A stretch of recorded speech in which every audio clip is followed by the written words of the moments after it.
Wa man lam yastati' fa 'alaihi bisawm. Siapa yang nggak mampu nikah, baik itu secara nafkah zahir atau mungkin dia masih dalam keadaan belajar, masih dia butuh ilmu lagi untuk menikah. Karena pernikahan, kita masuki pernikahan tidak serta-merta kemudian Rasulullah memerintahkan kita untuk menganjurkan para anak muda untuk segera menikah, bukan kemudian nikah nggak ada apa-apa, enggak.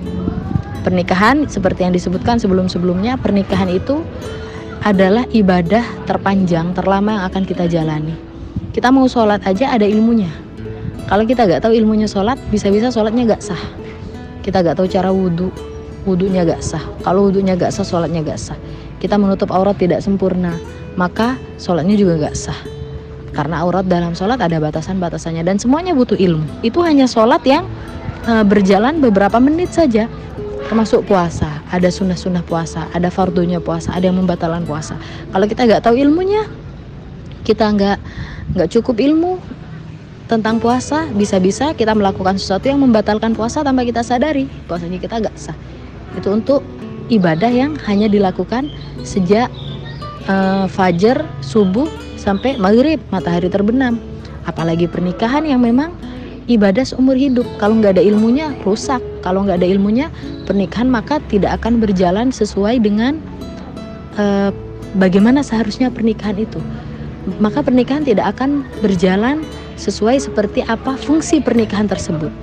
Yaitu salah satu yang disebutkan di dalam hadis ini, salah satu fungsi pernikahan adalah untuk menundukkan pandangan agar seseorang tidak, katakan bahasa gamblangnya, biar matanya nggak jelalatan gitu kan, agar matanya anak-anak muda ini tidak serta-merta ngelihat sesuatu yang haram, tidak dengan mudah melihat sesuatu yang haram karena dia sudah ada yang halal di dekatnya. Nah, tapi kan kenyataannya sangat banyak pernikahan yang meskipun sudah menikah tetap aja pernikahan tersebut tidak menjadikan orang tersebut menundukkan pandangan. Itu disebabkan apa? Disebabkan ilmu dalam pernikahannya kurang. Nah, kayak gitu kan.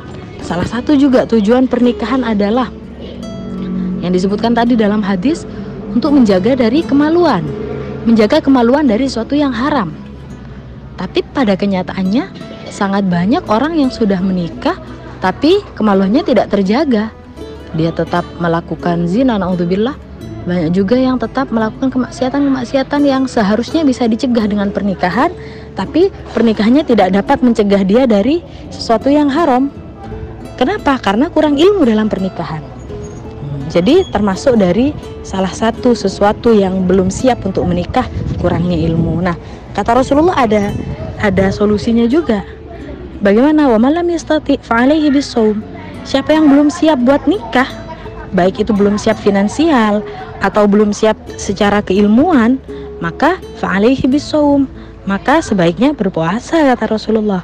Karena berpuasa ini juga bisa jadi sarana untuk bisa menundukkan pandangan.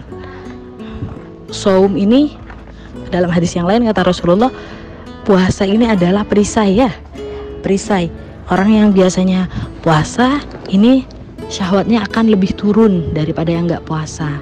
Dia lapar, dia lemes, atau sekurang-kurangnya dia ingat kalau dia lagi puasa kemudian melakukan sesuatu yang haram, maka puasanya akan sia-sia dan itu akan menjadi sesuatu yang sangat disayangkan. Dia sudah lapar, sudah haus, maka dia akan meninggalkan sesuatu yang haram, kayak gitu.